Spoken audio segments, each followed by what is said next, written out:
pattern sa apron. So, ito po muna yung gagawin natin. Gagawa tayo ng construction lines.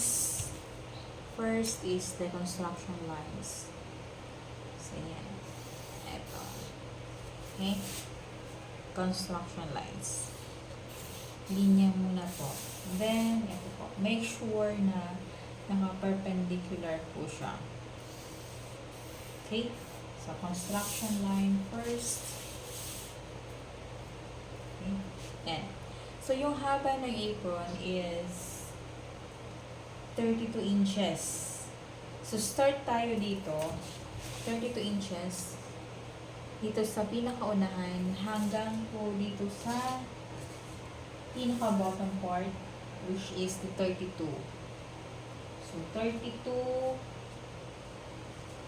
Sukat tayo dito, 32. Okay. 32. So, yung mga line niya, yung mga broken line, we are going to connect the broken lines. So, ito yung 32, i-connect ko lang doon sa isang 32. Extend hanggang dyan. Dapat pantay dito sa unahan. Okay. So, ito po, 32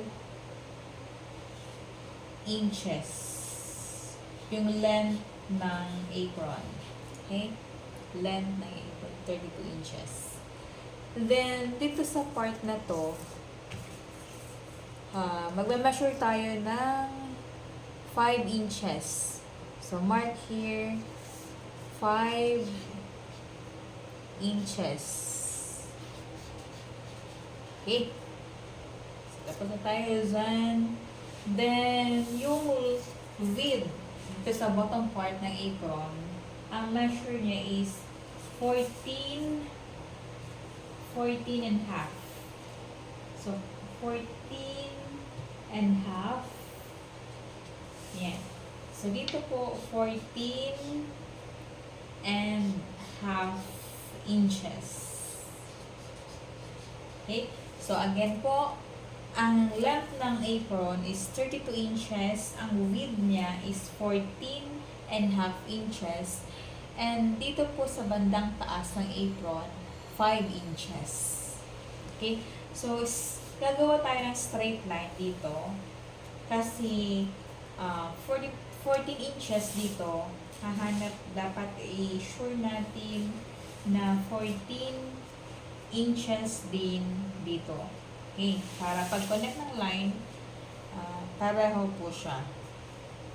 14 and half inches. Then, dito sa bandang bottom, papunta dito sa may armhole, ang measure niya po is 21 and half inches.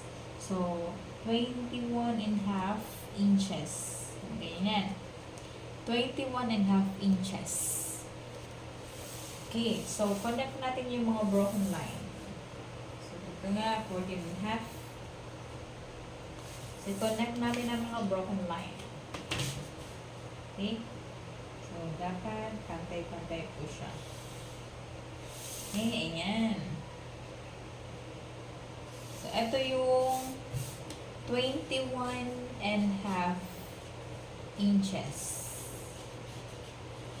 So, ito po yung 21 and half inches. Simula dito sa bottom part ng apron, papunta dito sa armhole, dapat 21 and half inches. Then, paano tayo gagawa ng armhole ng apron? So, ito po yung gagawin natin sa armhole ng apron. So, yan. Measure tayo. So, this is 10. Okay, 10. And then, okay, make sure po na dapat yung start from here, dito, hanggang dito is 10. So, measure tayo ng 10. Okay. Ayan. And then, kukunin natin yung half niya ng 10. Dito siya ang half niya, which is 5. Okay. Dito naman po, measure natin ito, 9/1/4. So, ano ang 9/1/4 is ang kalahati niya is, yan, or almost 4.5. Almost 4.5. So, dyan. Okay? So, i-connect natin ito using the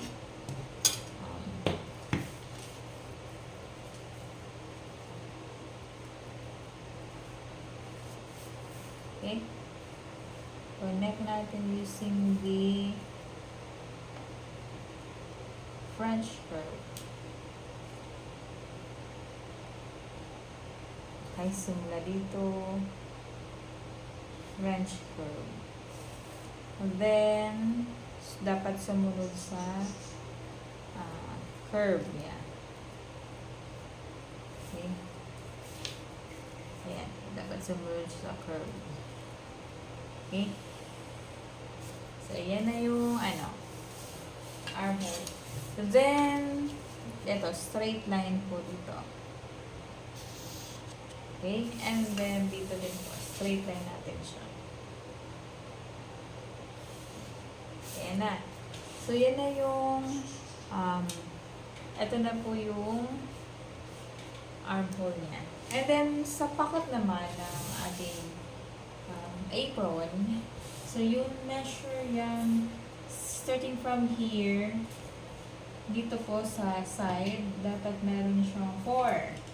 Yung distance niya, 4. And then, measure naman dito 4 para sure tayo. Then, yung height niya is 7. 7 yung height. 7 inches. Yung width niya is 6 inches. 6 inches. Okay? 6 inches. Okay, so i-connect na natin siya using this triangle. Okay. Okay. Dapat pantay-pantay, naka-perpendicular po siya. Okay, and then dito. Okay. So, dalawang pocket po dito. So, isa sa left, isa sa right side. Okay? So, yung naman po, strap, gagawa tayo ng strap na isa, dalawa, tatlo. Okay? Tatlo. So, isa para dito, dalawa naman sa tig-isang side. Okay? Dalawang strap, tig-isang side na po. Okay? So, ang naman po, ang pocket is 2 pieces. Okay? So, pwede na tayo mag-start gumawa. Okay? Yun lang.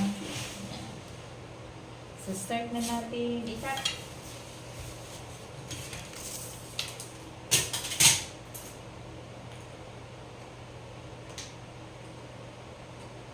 Okay, cut na natin.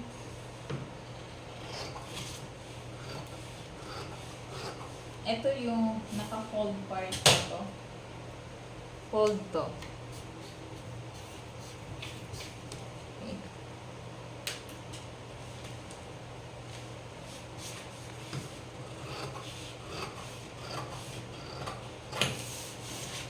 Okay. Then dito.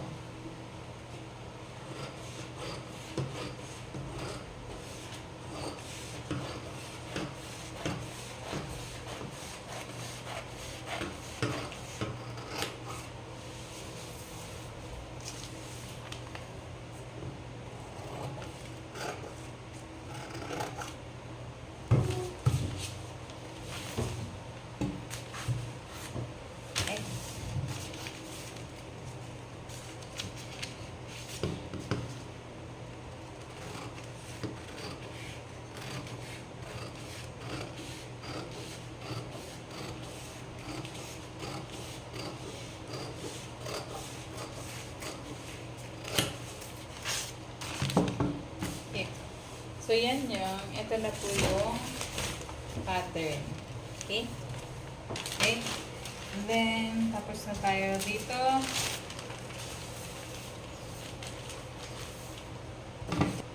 Then, gagawa ulit po tayo ng isa pang strap. Okay. So, yung measure niya is, again, 4. Ito po para po to sa side strap to side.